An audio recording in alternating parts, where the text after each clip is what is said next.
Hello, Susanna Lobez here, actor turned barrister turned broadcaster turned true crime writer, and proud member of Sisters in Crime Australia.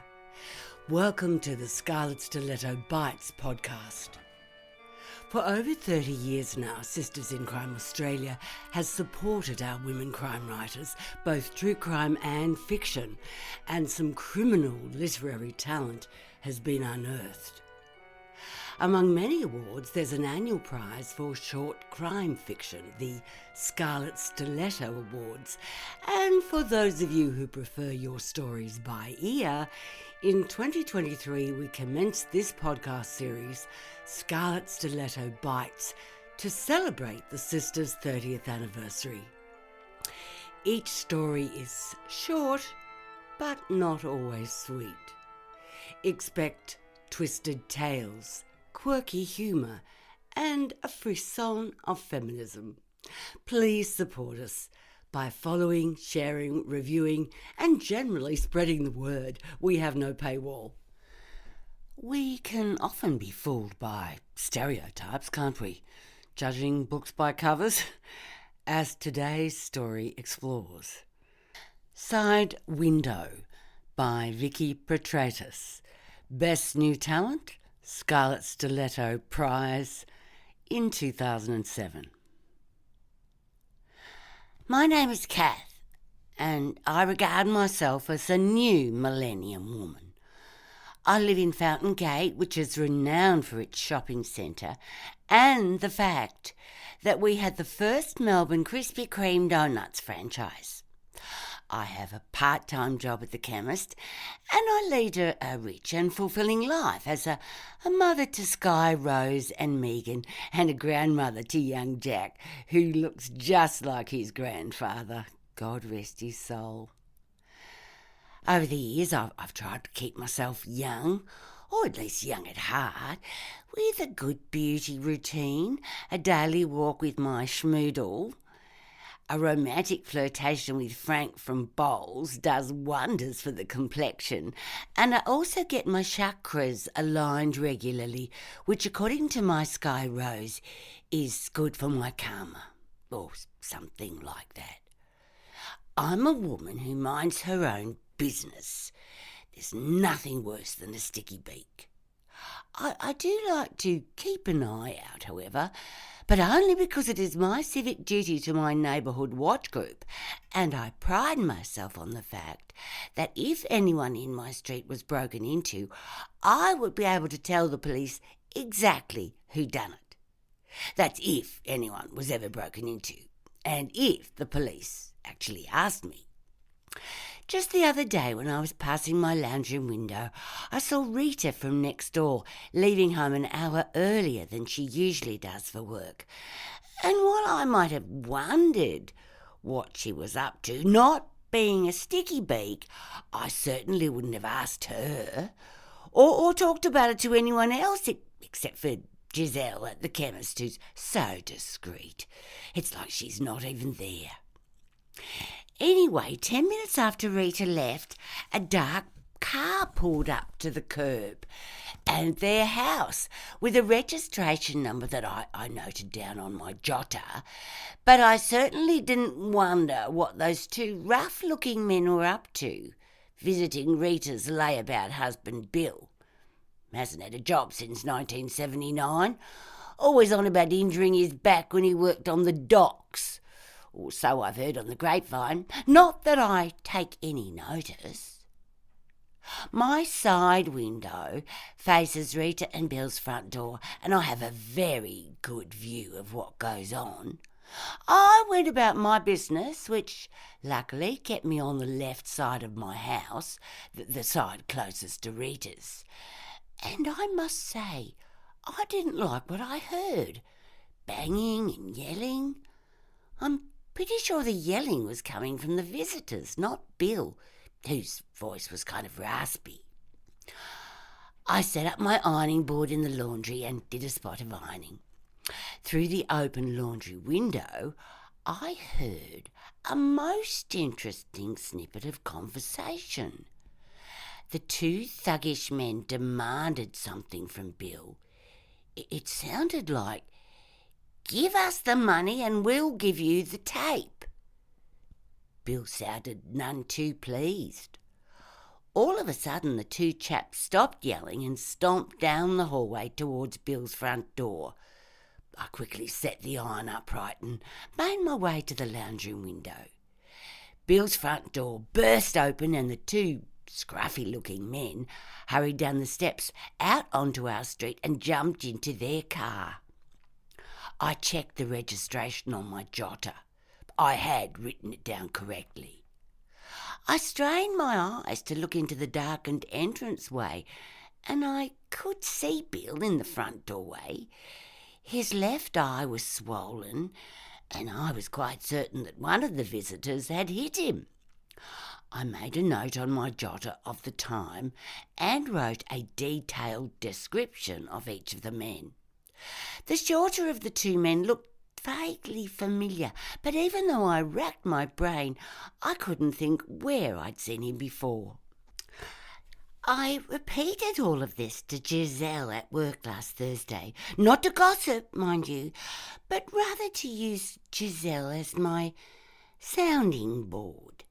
Sky Rose did a course at the TAFE on sounding boards. She says they're the must-haves of the new millennium.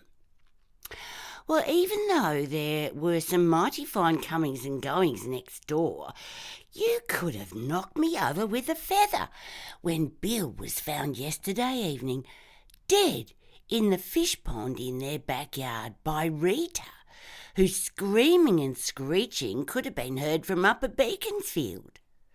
I raced over in my slippers and dressing gown, a chenille one I've had for years that I would have replaced if I'd ever found anything remotely as good. I ran up their driveway and followed the direction of the commotion. There she was, hysterical, trying to get poor Bill out of the fish pond by a limp arm. I ran to the other side of him and grabbed his other limp arm, and together we dragged him onto the path.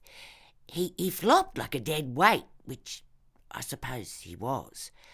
Rita jumped up and down, carrying on like a two-bob watch, while I tried to feel for a pulse. It's times like these I thank my lucky stars I'm a chemist's assistant and spend my working days surrounded by posters on CPR. I pushed my fingers into Bill's cold neck, but I could feel nothing. I quickly rolled him into the CPR position and was about to tilt his head back when I noticed something that would render CPR quite useless. Bill had a bullet hole right in the centre of his forehead. Well, at least I assumed it was a bullet hole, having extensive experience in such matters, being a huge fan of both CSI and CSI Miami, and I knew from my committed viewing that once someone was dead, they were dead. You wouldn't catch Grissom CPRing a corpse. Before you could blink, our whole street was lit up with red and blue flashing lights. There were detectives everywhere and police in uniform unwinding crime scene tape across Rita's driveway. There were other police officers in blue overalls with toolboxes of fingerprint powder and cameras like the paparazzi. A detective with a kind face introduced himself to me as Sergeant Harley Eek. Nervous as I was, I checked his left ring finger for signs of a wedding ring and found none.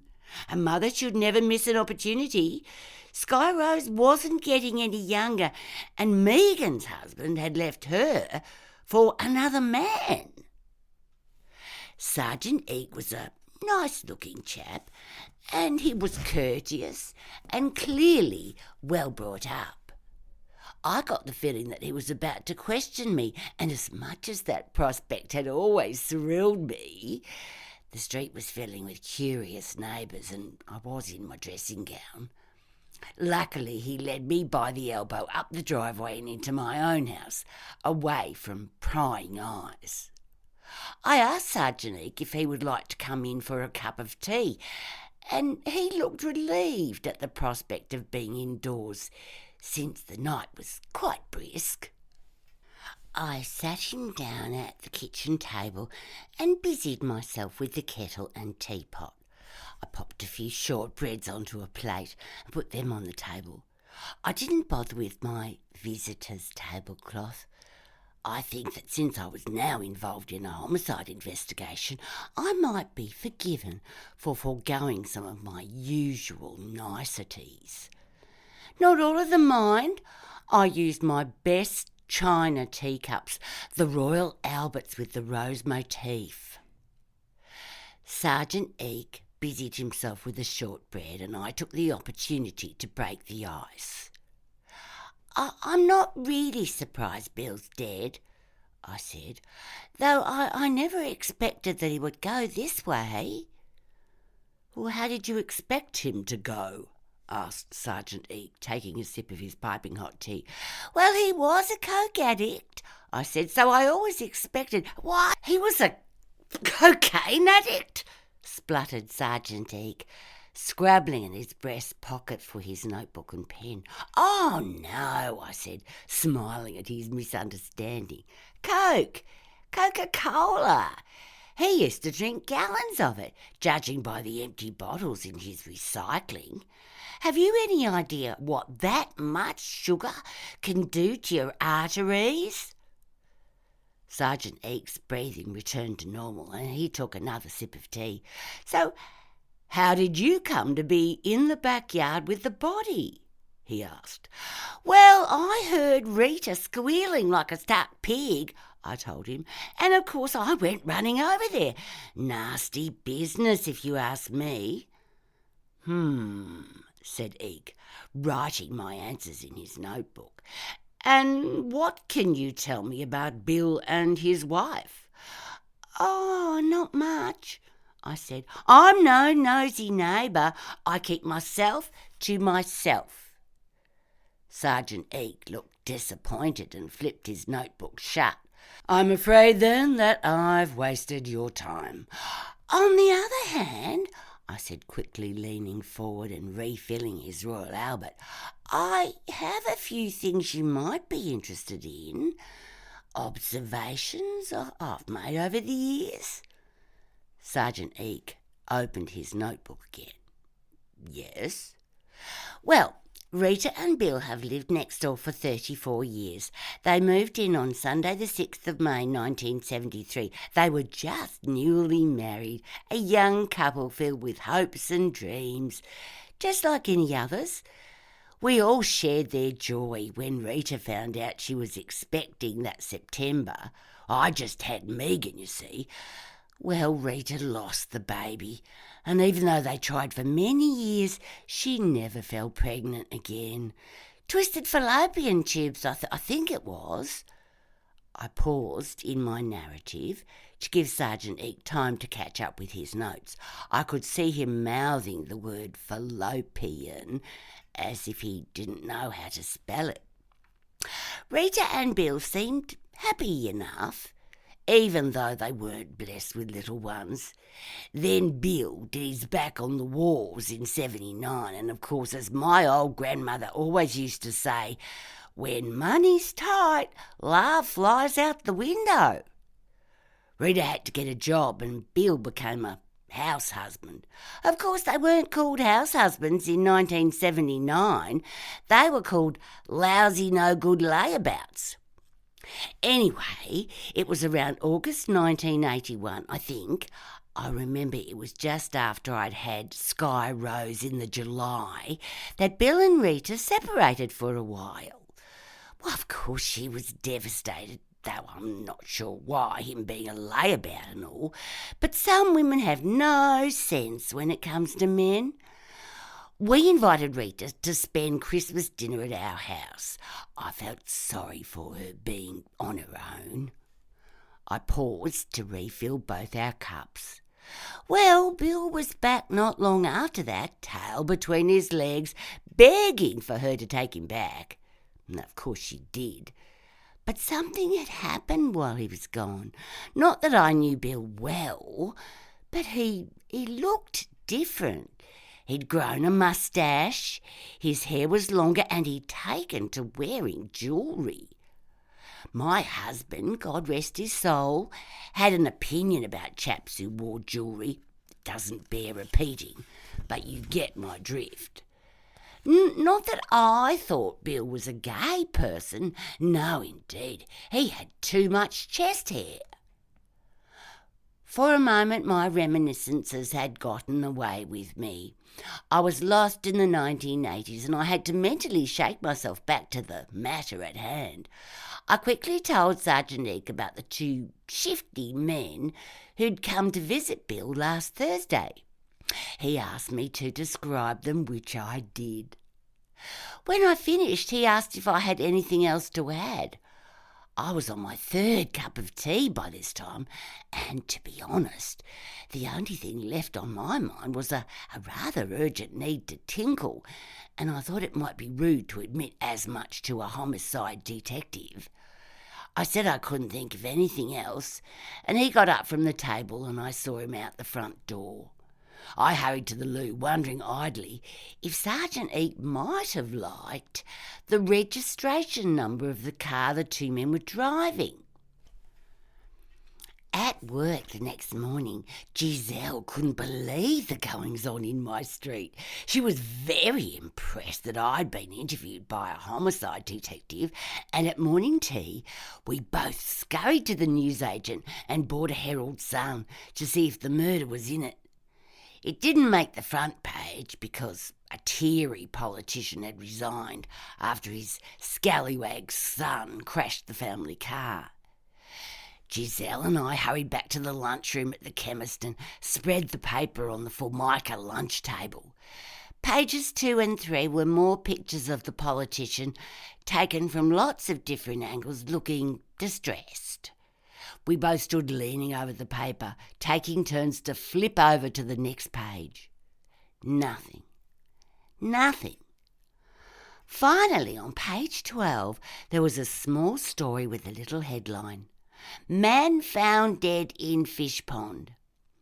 Underneath were 4 paragraphs. Yesterday evening, a Fountain Gate man was found dead in a backyard fish pond. Homicide detective Sergeant Harley Eek said that the cause of death looked suspicious, but refused to confirm any other details pending a full autopsy. Neighbours said that a woman had been heard screaming shortly before police were called. And Sergeant Eek said the identity of the victim would not be released until all relatives had been notified. Doesn't really tell you much, said Giselle. Oh, even I know more than this article, I scoffed, before repeating my shooting theories to Giselle. It's well known to every CSI viewer that when a person is shot in the head, it's called an execution-style hit, I explained patiently. Giselle was more of a Dancing with the Stars kind of person. So I think that Bill was probably killed by the mafia. Do we even have mafia in Australia? Asked Giselle in wonder. Of course we do, I snapped. Sometimes I marvel at her ignorance and vow to find myself a more intelligent sounding board. They're the ones who kill fruiterers, or they used to. I think now they kill lawyers and other mafia types.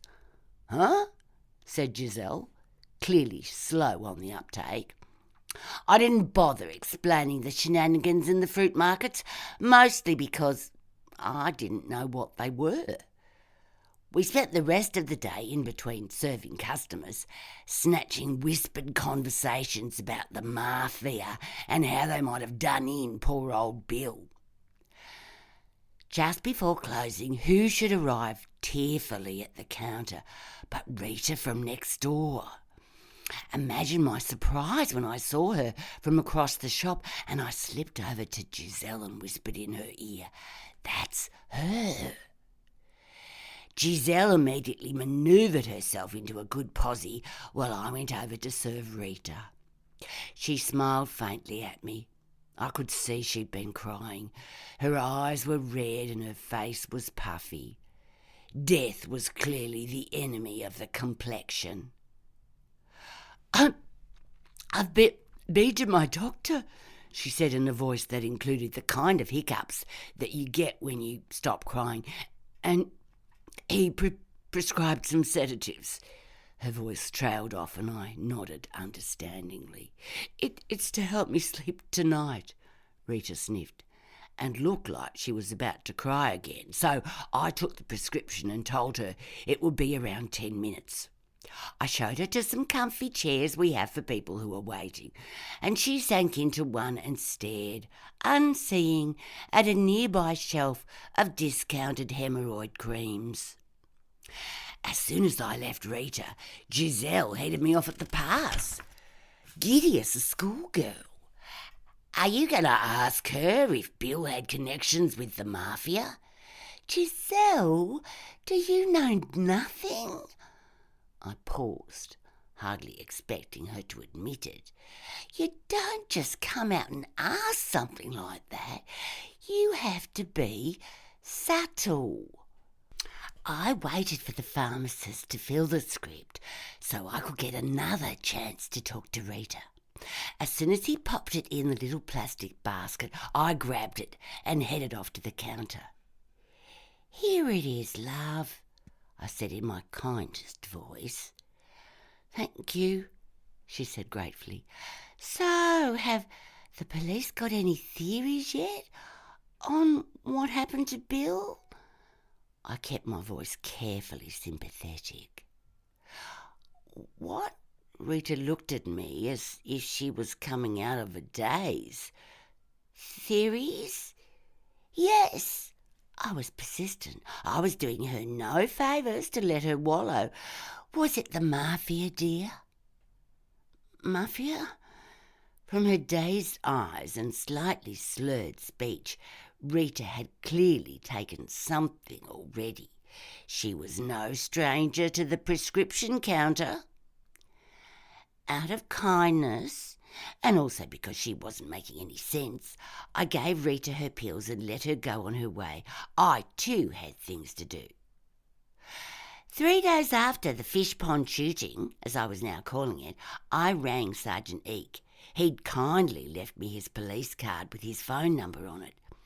Hello, Sergeant Eek, I said. This is Kath, Bill's next door neighbour. You know, Bill from the fish pond. Oh, right, Kath, how are you? Thanks for the cuppa the other night. It was just what I needed. His voice was as nice as I remembered. Well, I was just wondering if you would like the number plate of the car that those two rough-looking chaps were driving, the ones who visited Bill. Oh, that'd be great, really great, he said, suddenly excited. I read out the registration number and then told him that I'd remembered where I'd seen the shorter man before. His name was Morris Wiggs, and he was a customer at the chemist. I didn't think his medical details were relevant, so I didn't pass them on to Sergeant Eek. A man's erectile dysfunction is his own business. But I did pass on Morris Wiggs' address, which we had on record. Sergeant Eek said he'd get right on it. After I hung up, Giselle made me repeat the entire conversation word for word. Sometimes I think that girl needs to get out more. Given the recent shenanigans in Fountain Gate, I wasn't surprised at all when I watched the news that night, and one of the top items was a story about a double shooting not far from here. The camera showed a neat brick veneer with the same car parked in the driveway as I had seen outside Bill and Rita's.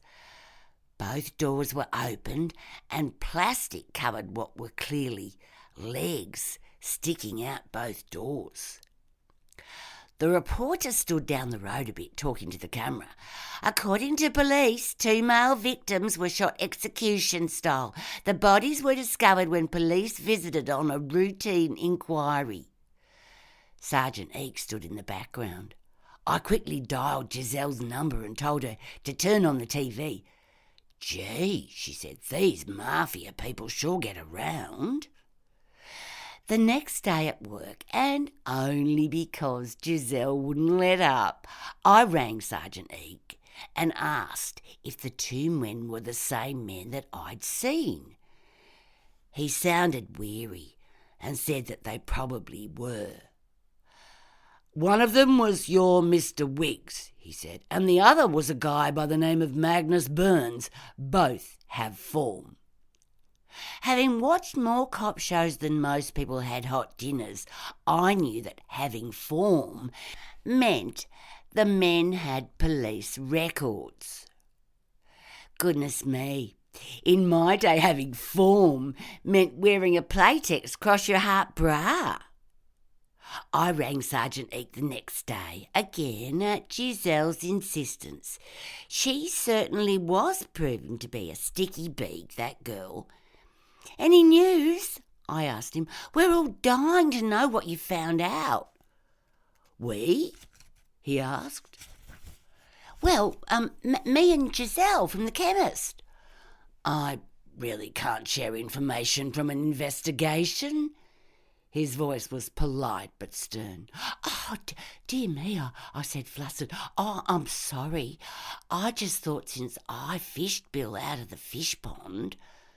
I heard Sergeant Eek sigh on the other end of the line.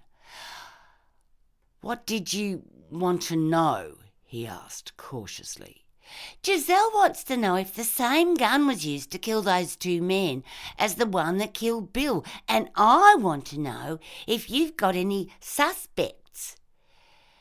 "Yes and no," he said wearily, "and that's all I'm giving you." Oh, it was so exciting to be in the know.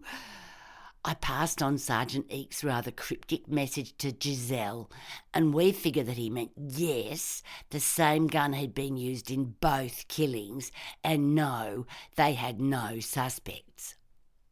From then on, I rang Sergeant Eek often. I kept remembering things that I thought he might find useful. I also told him my mafia theory. I think my persistence wore him down, and little by little he told me things. He said that nothing could be ruled out at this stage. He also told me that the bullets were from a 9mm Smith & Wesson pistol, but they didn't match any police had on record. In another of our conversations, Sergeant Eek told me that the police had investigated Wiggs and Burns, and apparently they were into blackmail. Under the guise of installing cable TV in people's homes, they would plant hidden cameras which were connected to a bank of computers at their house. If the films showed anything interesting, they would blackmail people. Sergeant Eek asked me if I'd seen anything untoward at Bill and Rita's over the years. Perhaps women coming and going while Rita was at work. I told him most certainly not. Eek said that when the police searched Wiggs and Burns' house after they were killed, it looked like someone had cleared their computers, though not in the usual way. Someone had filled up the bathtub and dropped the computers in there. Any information they might have contained was lost. A couple of days later, Sergeant Eek sat at my kitchen table. He'd come to speak to Rita, and I'd invited him in when he finished. "You look tired, young man," I scolded, while I filled his teacup and added a dash of milk. "You know, Kath," he said in a weary voice, "when a homicide happens, we hardly sleep at all. Maybe a few hours here and there, but if the trail goes cold, we miss our chance." Do you think you've missed your chance with this one?" I asked. It had been over a week since I'd lugged Bill out of the fish pond. No, not at all," said Sergeant Eek with a confidence that I didn't think he felt. "But what have you got?" I asked. You haven't found the murder weapon. The bullets are from a gun that's not in your database. I didn't want to be a negative Nelly, but someone had to be honest with the young man. I know, but while we might not be able to find the gun, we can look at people connected to Bill who have owned a registered 9mm Smith & Wesson. We are also looking at people who knew Bill who might have wanted him dead. His shoulders were slumped. There, I said soothingly, and patted him on the back as I left the table to get him a Tim Tam. But you know, hard evidence isn't everything, he said. What do you mean? I got the packet of Tim Tams and put a small handful on a plate. Well, there's also a line of investigation that deals with criminal behaviour. Really? I said, intrigued. Yes, we look at how people behave after a crime. It's called post-offence behaviour.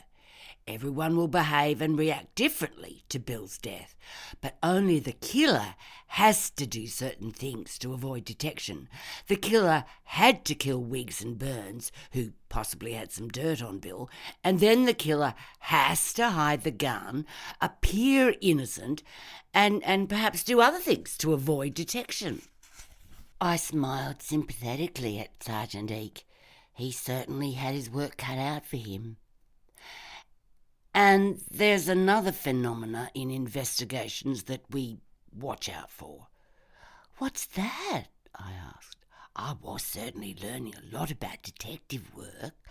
Well, sometimes the killer tries to inject himself into the investigation. How do you mean? I asked, intrigued.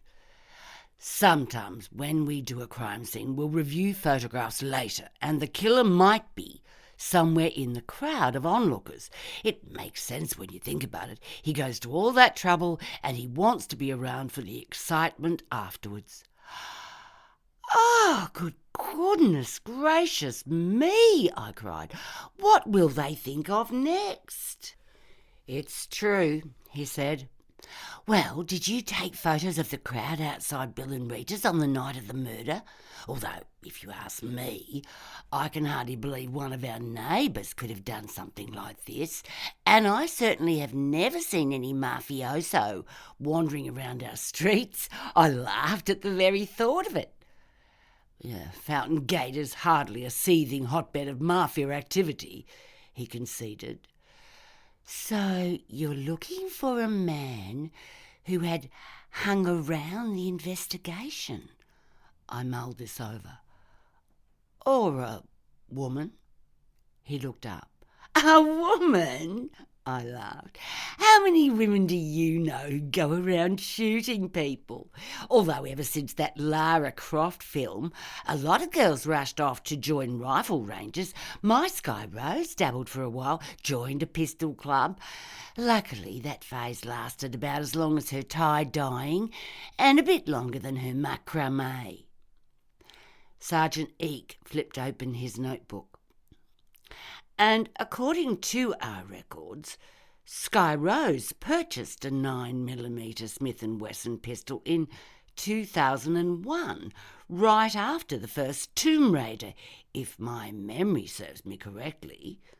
Sergeant Eek certainly knew his Lara Croft. Well, I sniffed. It was only a fad. I think for a while there she thought she was Lara Croft. Once she asked if we could install stretchy ropes from the cathedral ceiling in the family room.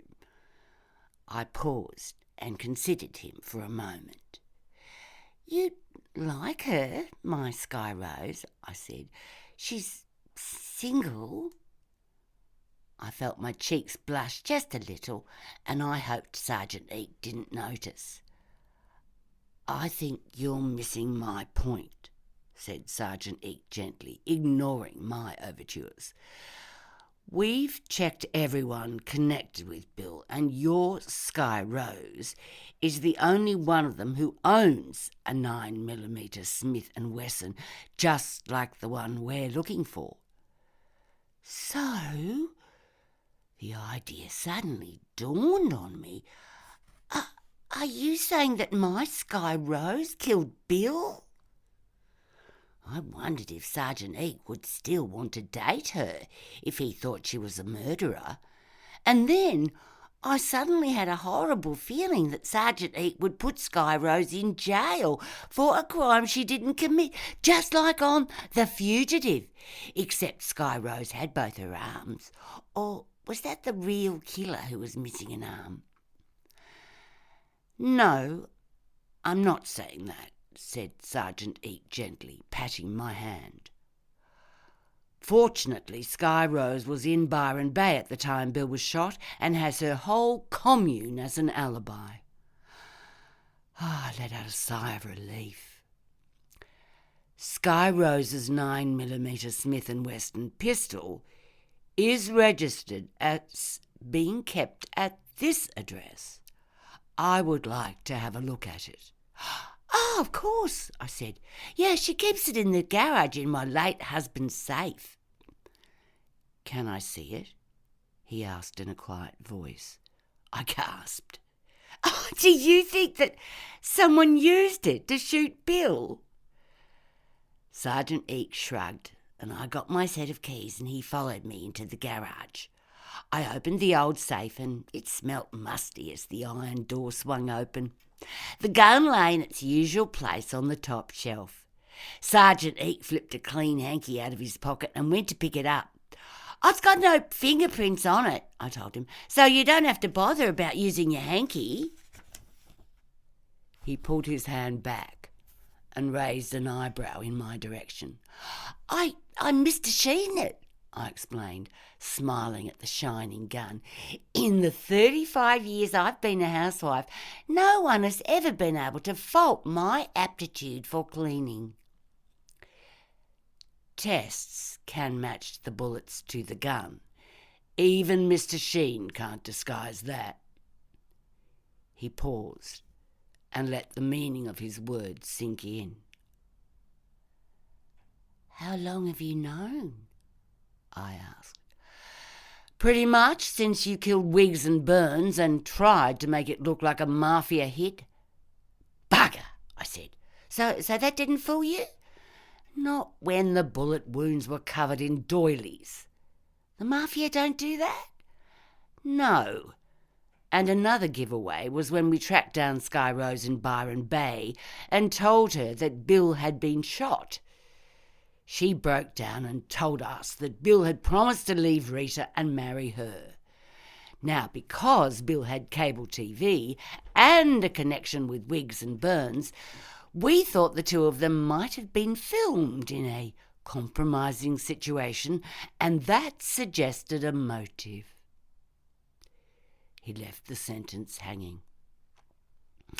Bill was a no-good layabout dirty old man. Sky Rose can't help it if she falls for the underdog. I thought her last boyfriend was bad enough with his pierced nipples and his low-hanging jeans that exposed his underpants. Imagine my horror when I spotted her kissing Bill at the front door after a visit. He deserved everything he got. Are you making a confession? Said Sergeant Eek in the gentle voice of a sounding board. I have the right to remain silent, I said, and then pursed my lips shut and went back inside to get a warm cardigan to wear to the police station. The end. Thanks so much for listening. We'd love to get your feedback and we'd love to reach more listeners. Our website is sistersincrime.org.au and our email address is admin@sistersincrime.org.au. Until next Friday then, when we bring you another scintillating story from Australian women crime creative.